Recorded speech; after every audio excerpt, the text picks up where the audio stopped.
Firefighters give everything to their communities. At firehousefurniture.com, we make furniture worthy of that sacrifice. Durable, comfortable, built to last. firehousefurniture.com.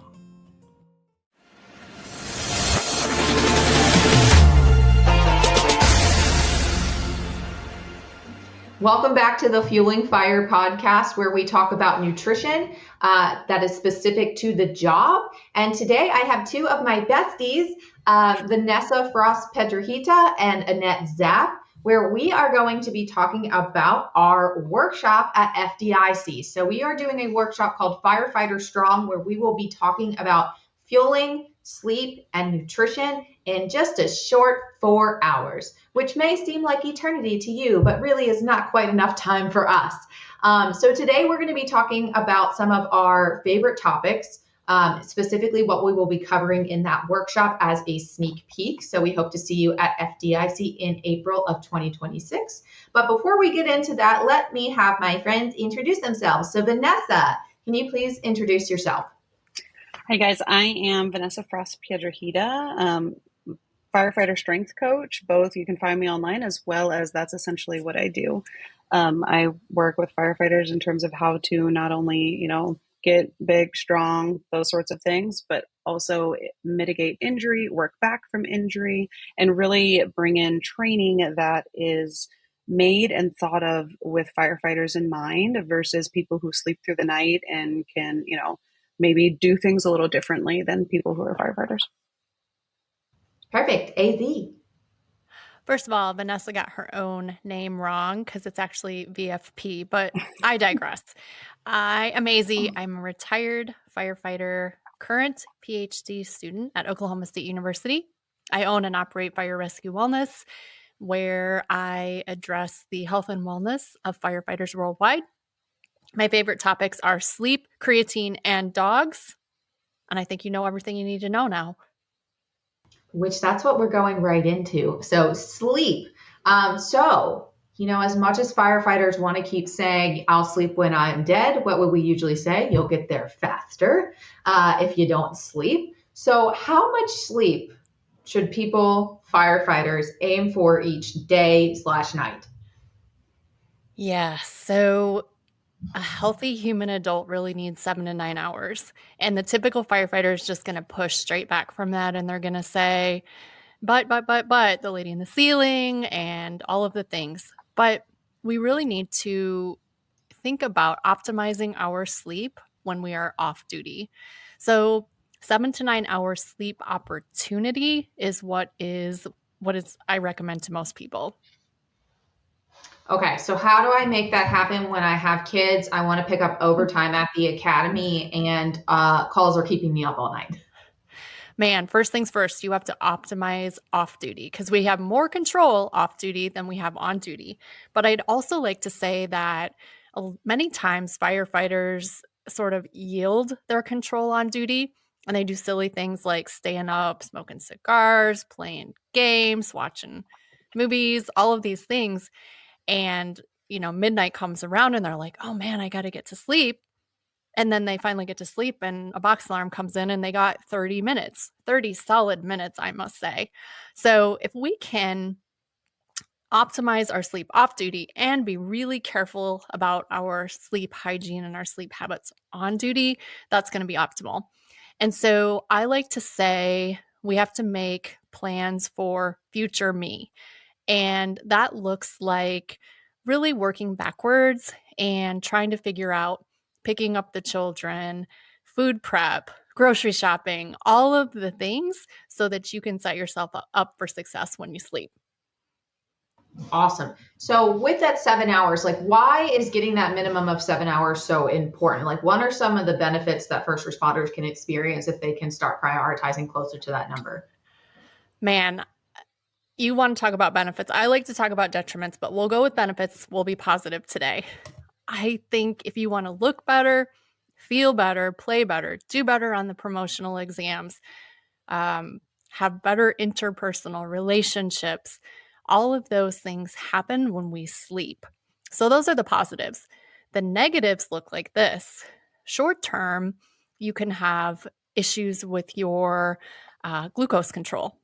Long term, that might look like diabetes. Short term, you might get some sort of a cold or flu or sickness, but long term, that might look like cancer. And so we are really looking at setting up ourselves for a healthy lifespan when we sleep enough.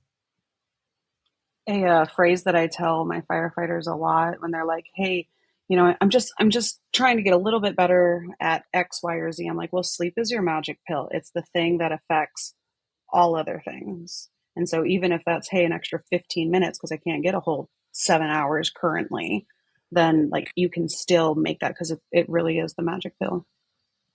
Better is better in this case, and in many cases, actually. And so with that 15 minutes, like, do naps actually count towards this number? Like, where do naps fall in? Oh, I love to talk about naps, Megan. Naps can really, really help offset the impact of insufficient nighttime sleep. They also can, just think about being a little kid, and when you're having a meltdown, acting bratty, being a complete what did your parents do? They put you to bed. They gave you a nap and you felt better. Same thing happens in firefighters. So when we look at naps, we want to be really conscious of the actual sleep cycles. And so we want to be looking at somewhere between maybe a 20 to 30 minute nap or multiples of 90 minutes, because that way with a 20 to 30 minute nap, we're not getting into that deep sleep. And in the multiples of 90 minutes, we're getting an entire sleep cycle. So endorsement on the naps. Awesome. Now, sorry, I was just saying, if I don't sleep for that whole 90 minutes, but I go over 30, so like when I wake up at 45 minutes, when I wake up at an hour, that's when I feel like I got hit by a bus. Yes, exactly. It's the same thing in the middle of the night. Firefighters can relate to this. The tones go off. You roll out of bed the wrong way, roll into the wall. You finally get out of bed. You put both legs in the same pant leg. You finally get your pants on. You're out in the truck, and you know the address sounds familiar, but you cannot think for the life of you where it is. More than likely, you woke yourself, or you were awakened during deep sleep, and you just feel rotten. Yes, the sleep inertia, it's the thing. So it's kind of trying to find that balance of timing that you don't get super groggy, but you're getting all of those benefits of taking a little nap. So can we talk a little bit about a special nap, Megan? yes, you mean the nappuccino? I do mean the nappuccino. Nappuccino. So this research was actually done at Walter Reed, and it's endorsed by the Department of Defense, which is having a reasonable amount of caffeine, say 60 to 80 milligrams. So, a small cup of coffee, and then laying down for that 20 or no more than 30-minute nap. You wake up, you're still in that light sleep cycle, and the caffeine is just kicking in. You will feel fabulous. Fabulous. And then if you hate caffeine, or not caffeine, we know first responders don't hate caffeine. I'm losing my mind. If you hate coffee, Crystal Light actually has little packets that are about 65 milligrams of caffeine. So yeah, I can't remember. I think it's like Crystal Light Energy or something like that. So that could be an alternative. I believe like the Optimum Nutrition one, some of the Jocko energy drinks, while I don't recommend energy drinks in large quantities, are around 90 milligrams. So they would work prior to that nap, correct? Love it. Love it. Love it. Perfect.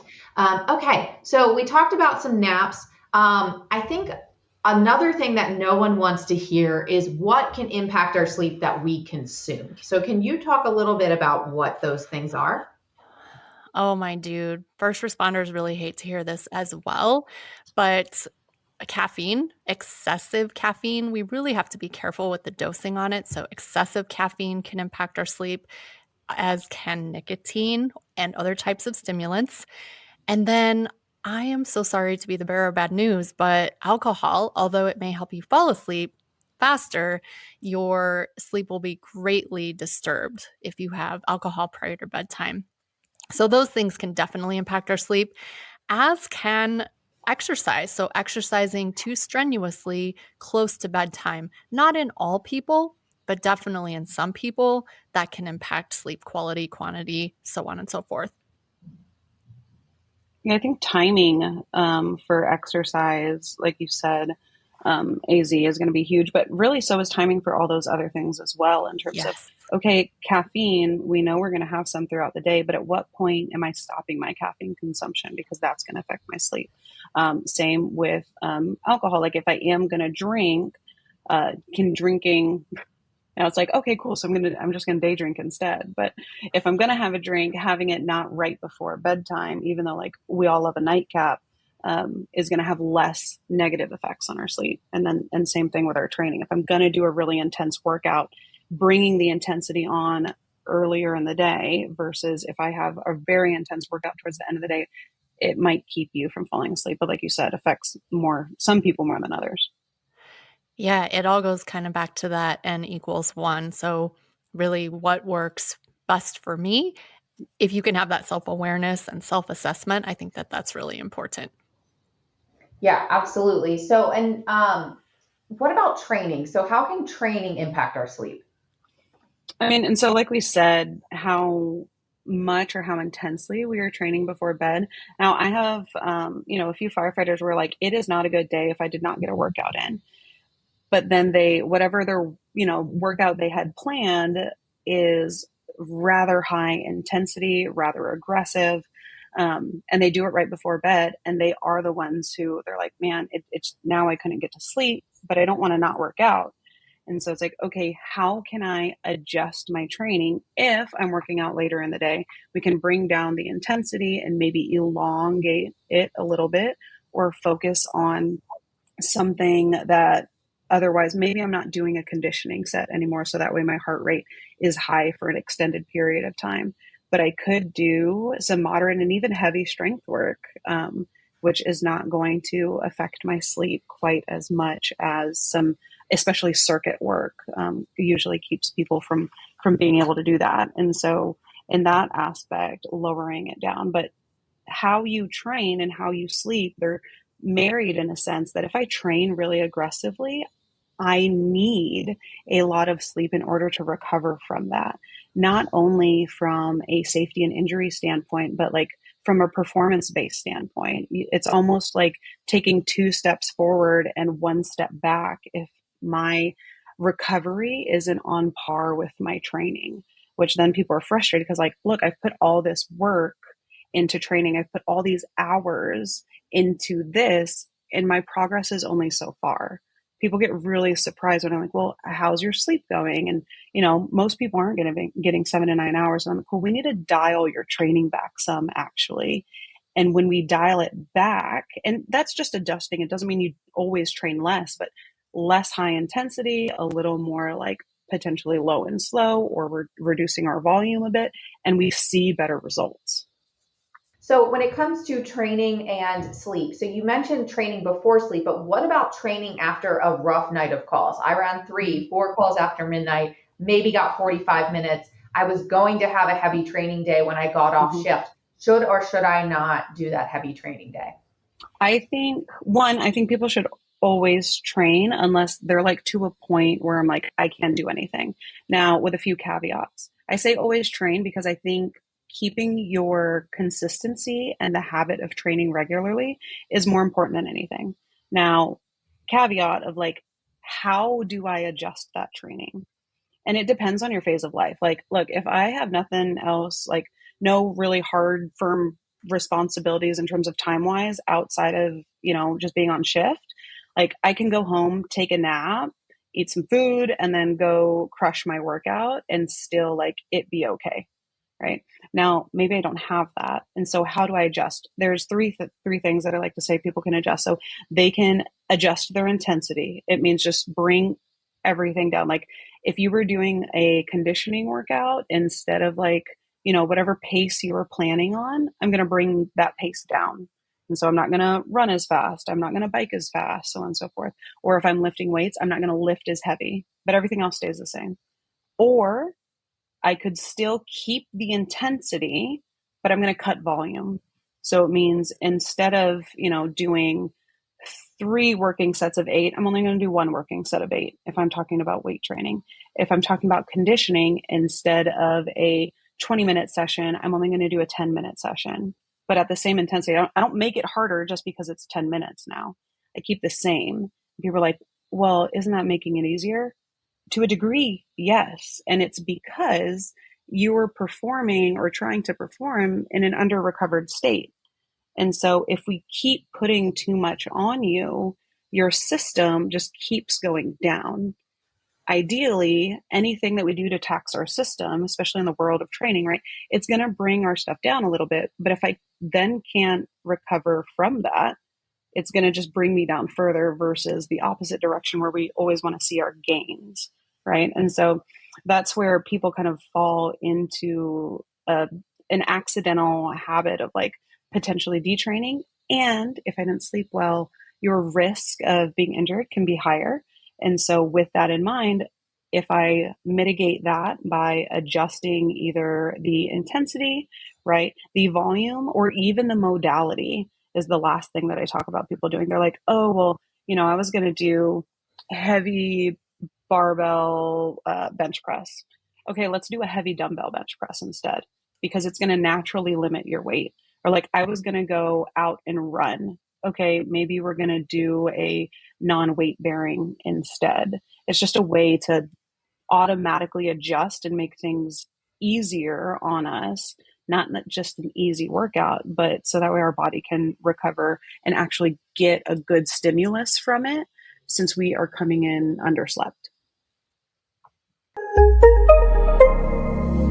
Is your department struggling with hydration-related injuries, musculoskeletal injuries, or just your first responders drinking way too much caffeine? Then you may want to consider having a dietitian come out to provide some sort of in-service, training, or even food demo to your first responders to help them make better choices on shift, pretty much by the next shift. So if you don't know me, my name's Megan. I'm a civilian dietitian that specializes in first responders, and I spent the past 8 years, almost 9 years, obsessing over the first responder lifestyle and the specific challenges that first responders face when trying to eat better. And while you might think like, yes, it'd be cool if our first responders eat better, but like, what does that mean from a return on investment standpoint for my department? Often bringing out a dietitian for a presentation, workshop, or even some target solutions trainings or whatever learning management system that you have can make a difference in hydration related injuries, musculoskeletal related injuries, especially for those who are not fueling appropriately prior to trainings, drills, or the academy. And then also caffeine related issues. So improving energy levels often leads to better performance, both mentally and physically on the job. And with my presentations, whether it's Fueling Fire, my workshops, Quick Bites, which are trainings that can be uploaded into Target Solutions. They're about 10 minutes long, so perfect for that first responder attention span. These presentations can lead to change immediately, often that day or the next day, whether it's an applesauce pouch before their workout or choosing the right electrolyte product, specifically oral rehydration solutions, so that they rehydrate faster and can get back to doing the job. If you're interested in bringing me out for a presentation or quick bites or workshops, then send me an email, megan@rescuerd.com, or head over to rescuerd.com for a free recipe book designed for station dinners. $5 to $6 a head, shifts of 6, 10, and 14, half a pound of protein per person. Well, and I think a good tie-in here is creatine, right? So creatine, we have some evidence for mental fatigue, also strength and power. So let's kick it over to Annette. Annette, can you talk about your favoriteest thing in the world other than dogs? Oh my gosh.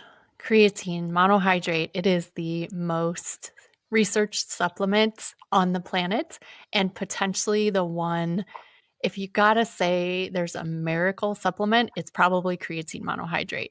And so many benefits for performance. Again, Megan mentioned strength and power, muscle accretion, so many benefits for performance, bone health, crazy, but there's some emerging benefits for cognitive function, especially while sleep deprived. And so that's really exciting. And when you think about it, it might not make sense inherently, but creatine is an energy source, not only in the muscles, but also in the brain. And so under conditions of sleep deprivation, the creatine monohydrate helps preserve cognitive function, decision-making processes, all of the things. And many times people, they're a little bit nervous about creatine. They've heard some things from research that was maybe conducted a really long time ago, or maybe just stuff around the kitchen table. They've heard that it's dangerous for your kidneys. They've heard it causes dehydration. They've heard it's a steroid. And here's the thing, your body makes creatine on its own. It just doesn't make quite enough. And so again, super safe to supplement with creatine. I'm not here to convince people because I left that business a really long time ago, but especially in our firefighters, I think it's worth consideration for all of the benefits. So with creatine, so how much are we actually talking in terms of dosage? That's a great question. And most of the research for a really long time was done at a dosage about 3 to 5 grams. And so that was an absolute dosage, 3 to 5 grams, regardless of whether you're small, big, young, old. And the emerging research is actually being done at a little bit higher dosage. Much of it is at 0.1 grams per kilogram. And interestingly enough, the cognition research under sleep deprivation, that was done with 20 grams. And so I'm not suggesting that you should take 20 grams every day. I'm suggesting that maybe you would want to go with a relative dose of 0.1 grams per kilogram of body weight. And then on those days when you're super sleep deprived, maybe consider that 20-gram dose. All of that said, in a very few cases, sometimes creatine monohydrate can give you a little bit of a rumbly belly. And so if you are going on that 20-gram dosage because you didn't get any sleep, I would probably divide that up into a 10 and 10 dosage. Also, that said, there's a process called micronizing, which brings the creatine into just a really, really fine powder. And that type of creatine usually is more tummy friendly than, say, the crystal creatine, just because it goes into solution a little bit better. Yeah, it mixes way better. Just the experience of it is nicer as well. It schmixes. Mm-hmm. It doesn't chunk up at the bottom and get all weird. Yeah, it's not crystally. No. So, and with that, so I think I've seen a couple potential studies where it was suggesting, like, if you have a rough night of sleep, you should do the 20 grams in the morning. Like, what would your recommendations be around that larger dose? Like, how would people time that? I personally probably still wouldn't go with the 20 grams all at once. I would probably divide that maybe an hour apart, but definitely with food. That one I would go with. Make sure your tummy doesn't get all weird. Okay, gotcha. Yeah, and so I don't want weird tummy. No weird tummies. The other thing that a lot of first responders will notice is sometimes when they start doing creatine, their creatine kinase will pop up, what is it called? Not creatine kinase. Your blood work. Yeah, creatinine. Yeah, there it is. That will pop up higher. Can you explain, like, if there should be any concern for that? Do they need a doc who lifts? Like, what's going on there? I would always recommend a doc who lifts. That was a dumb question, Megan. We need docs who lift. Yeah. No, so your creatinine levels can be elevated because creatine is broken down in a non-enzymatic process to creatinine. And so creatinine is also an indicator of muscle damage. And so if your doctor doesn't know that you're taking creatine and you come back with these elevated creatinine levels, your doctor may be concerned. And so any good doctor who lifts and is worth their salt is going to know that the creatinine can be elevated when you are taking creatine. If your doctor gives you a lot of pushback about it, honestly, I would find a new doctor. Can I say that on a podcast, Megan? You can say that on a podcast. It's relatively easy to find the studies that, say it's fine if your creatinine is a little high. So long as you have healthy kidney function, there's no other markers that are popping up in addition to that, which usually doesn't end up happening. Okay. And so other questions. So in terms of training, we're coming back to training. So creatine can help with strength and power. What about how frequent do I need to train? Can I get away with 2 sessions a week? Do I need to be doing 7 days a week in gear in order to be fit enough to be a firefighter? What is the sweet spot for most first responders? So one thing that I like to tell people up front is that what you need to gain a skill is less than what you need to maintain it. And so to a degree, it kind of depends on where you're at in your fitness journey, as well as ebbs and flows of life. And so the sweet spot that I've found for people is somewhere between 3 to 5. Ideally, I tell people 4, with like a generally active day within, you could call that 5, but it's just like, hey, I'm spending the day outside with my kids, or I'm walking around at, I don't know, wherever people go to walk around and do things, or like taking my dog for walks, things like that. Like not actually training in the formal sense, but just physically active in general. Bare minimum, it's like, hey, can I strength train 2 days and can I condition 2 days? Some people like to mix those up in terms of do a little bit of both on the same day, which I actually do like. And the reason why is because life happens all the time. And so especially when people are even asking this question, it means that they are the people. I am the people. We are the people, where it's like, ooh, okay, well, I was planning on training today and it simply never happened. I worked hard to make it a priority, or I ended up at 10 minutes instead of my 30 or my hour long or whatever. And so I do like to be like, hey, today's a conditioning day with a little bit of strength training at the end, or vice versa. Today's a strength training day with a little bit of conditioning at the end. So that way, on the day where life does happen, or if you're on shift, and that call pops halfway through and you're like, it's not the end of the world. Do you know what I mean? And so I do find that 4 times a week is like a good solid spot for the majority of people. Now, more frequency depending on what I'm trying to work on and where my goals are at. Like, we have a few firefighters that are like, one's training for an ultra. Guess what? Your volume of training is an ultra marathon is going to be much larger than somebody who's just like, hey, I want to kind of improve my VO2 max. Like, so based on the goal, that needs to go up. But it very rarely, I don't recommend that it ever goes down from 4 times a week. So let's say I'm not at 4 times a week, right? Mm-hmm. Maybe life kind of punched me in the face. Maybe I'm Yep. kind of rock bottom from a mental health perspective. We see this a lot. And, a lot of first responders are very uncomfortable admitting to it, whether there's a mental health crisis, divorce, just the exposure to trauma is starting to wear on them, and they don't have the physical energy to work out anymore. Mm-hmm. And now they're deconditioned. It's been 6 months since they've really worked out more than once a week. Do they, A, get on a bodybuilding plan that's 8 times a week? B, get on a, CrossFit plan that's 10 times a week? Or C, all of the above? It's definitely C, all of the above, because all or nothing, right?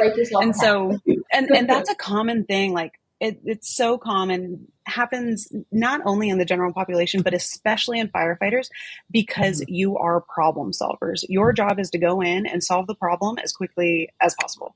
Now, the unfortunate bit about, training, and I think really health and fitness in general, is that yes, there are solutions, but all of them take time.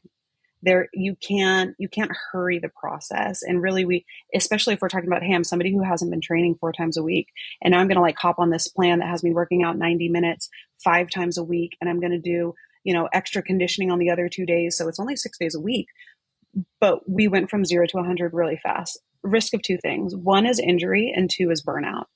And just like you don't have the energy to like do that, like, okay, well, I don't have the energy to do this either. So what I like to recommend to people is like, what is the least amount you can commit to? The least amount with the highest frequency. So it's like, hey, that is 15 minutes, 5 days a week, 15 minutes, 3 days a week. Cool. I would rather take 15 minutes, 3 to 5 days a week than I would take 1 hour, or even a 90-minute session for one day. Because here's what happens is, 1, it builds the habit, it builds the muscle of consistency of training is something that I do, right? Just like going to work, brushing my teeth, these are things that I do. Now training is something that I do, even if it's 15 minutes.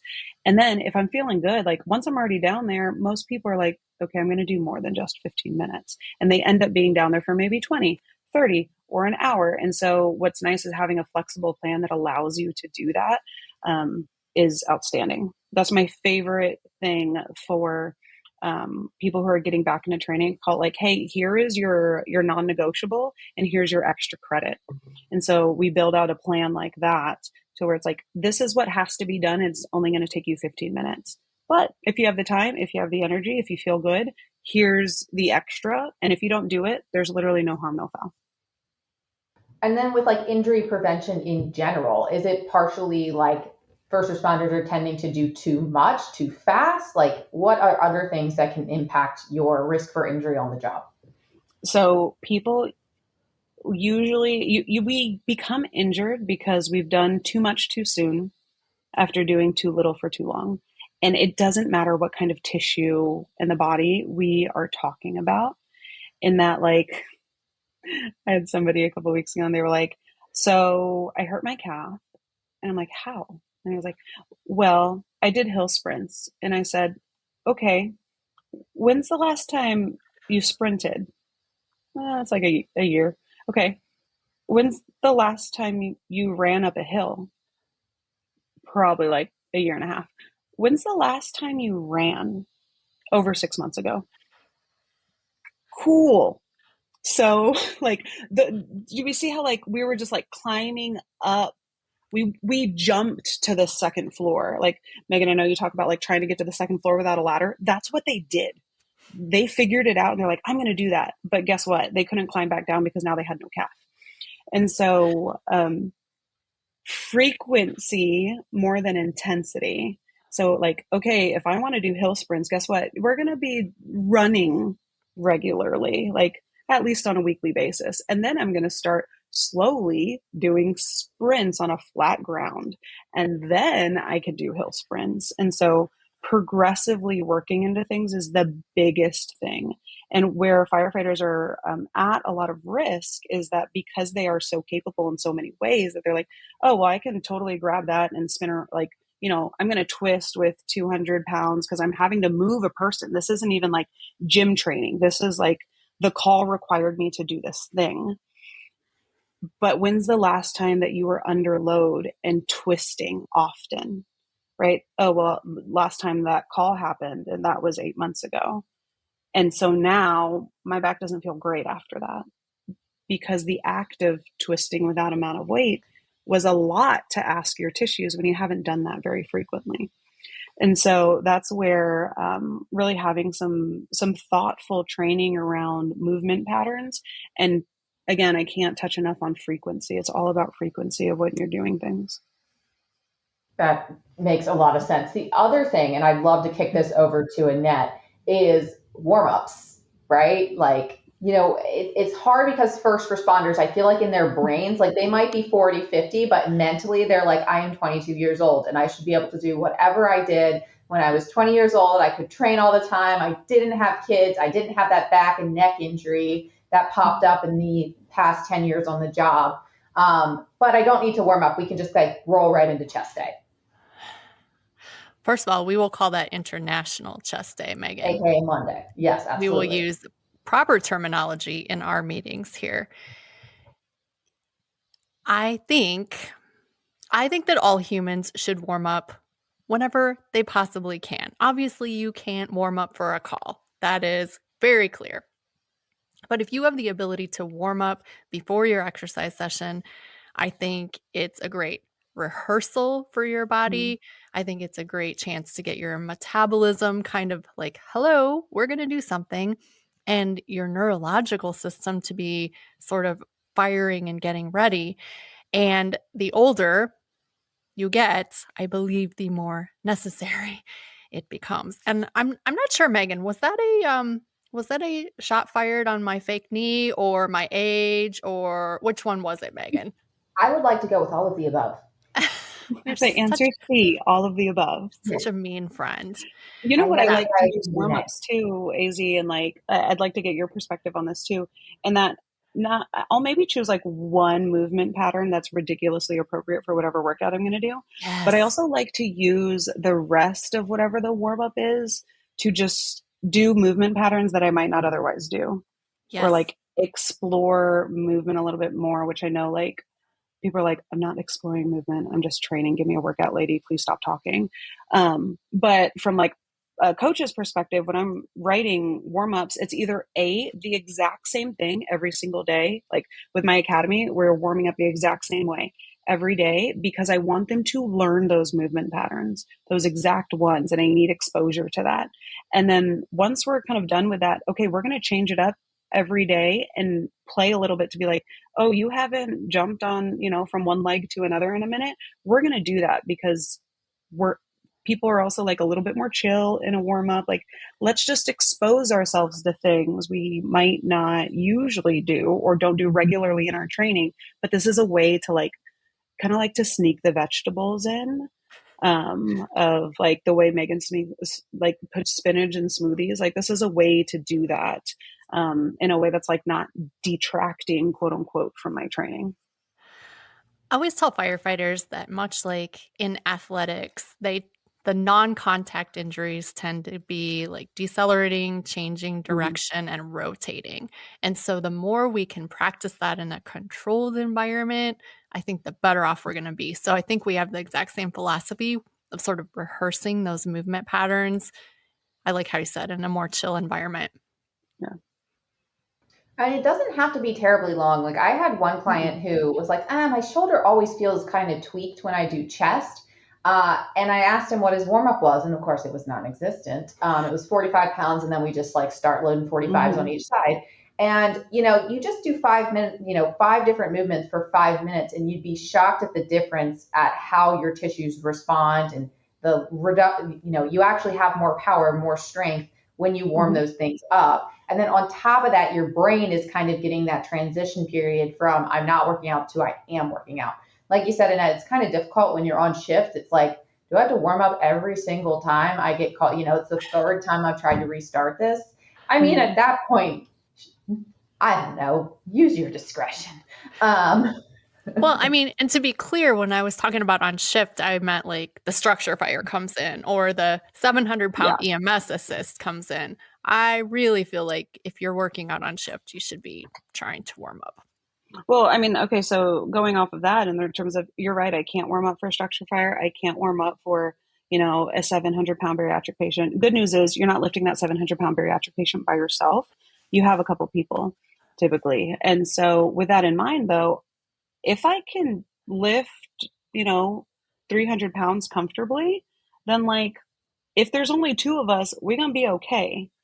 And so what that does like highlight essentially is like, because of the needs that firefighters have in terms of the physical demands of their job, the higher they can keep their like normal capacity, the better off they're going to be, not only in terms of performance, like on the job, but also in terms of risk mitigation. That's why, because whatever's asked of them, it's not too much. It's within their capability because they're doing more than that regularly. Our friend, Austin Womack, you were at the talk, Vanessa, he talks about raising the ceiling of capacity, but also raising the floor. And I think that that's a really good analogy. We're raising everything up.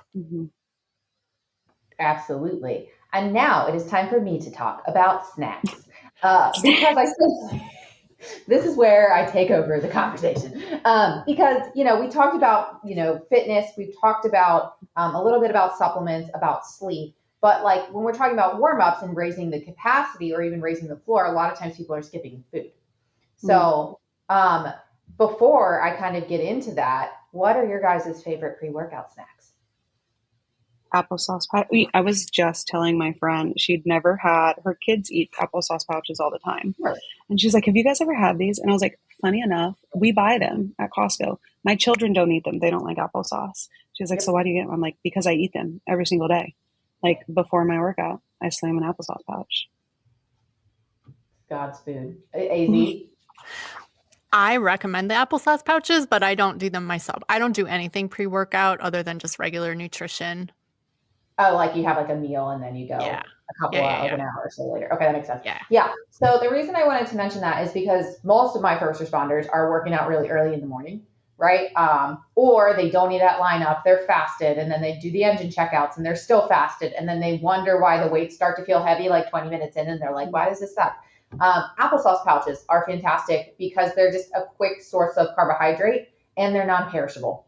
So they're fantastic to keep in a go bag, like a snack bag on the unit you're assigned to, because they're, something you can drink down very quickly on the way to a call if you're feeling mentally and physically gassed. I know it's not the most realistic thought process, but sometimes once you get on the sauce, then it starts to sound a lot more realistic. Other things like fig bars, Cliff bars, That's It bars, which is just dried fruit mashed up into a bar. Something with carbohydrate in it, because that's going to allow your body to actually push, right? So a lot of my first responders will say, oh, well, I want to burn more fat. And really the research suggests that a fed workout, you burn just as much fat as you do a fed. So it really kind of helps you push a lot harder, which therefore then you can burn more fat, more calories, whatever, get better training. And when you're a first responder who's already sleep deprived and stressed out and tried to do the workout twice and got calls, like you can't really afford to not, at least have one base covered, which is something quick like an applesauce pouch.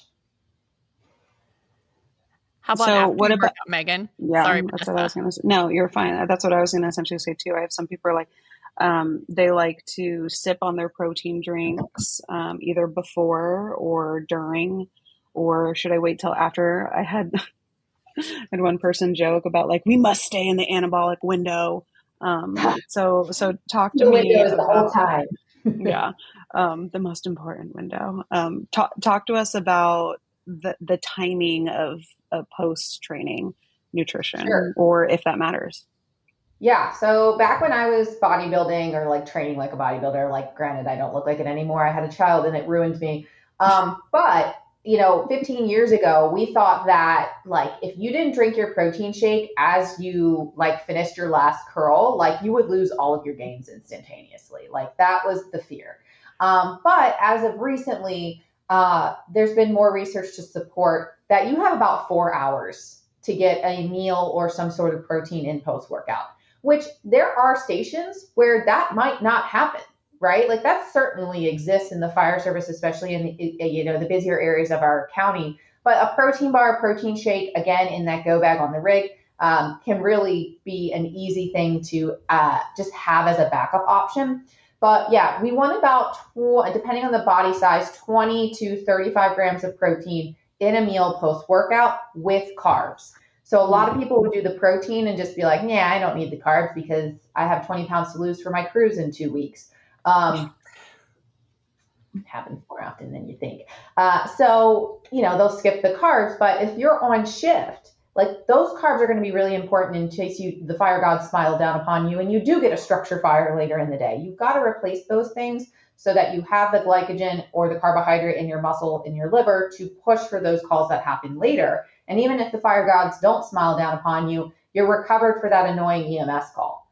So, getting that protein post-workout can really make a difference, whether it's from a protein shake, a protein bar, chicken, like a chicken taco, ideally like a leaner cut of steak or beef. I'm not too opposed to having that in for razzle dazzle, right? Burrito bowls from Chipotle. If you have a kava near you, a kava bowl. Kava. Kava so much. They only have it in Fairfax. They don't have it where I am in Baltimore. But bowls can work really well because you can get the extra veggies, the carbs, the protein in there, and a decent portion that keeps you full the rest of the day. Megan, you talked about being recovered for the EMS call, which everyone's like eye roll, right? But also in terms of performance for your next training session, those who, they've looked at all these things. And so if I consume carbs post workout, I do perform better on my next training session in comparison to like not having carbs post workout. So that's something to keep in mind as well. Absolutely. And it's kind of difficult because it depends on when you train, right? Like, so there are a lot of firefighters who I work with, they train at 2 p.m., 3 p.m. when there's kind of a lull in calls. And then they end up eating dinner. But again, I think the go bag and having those snacks on your unit.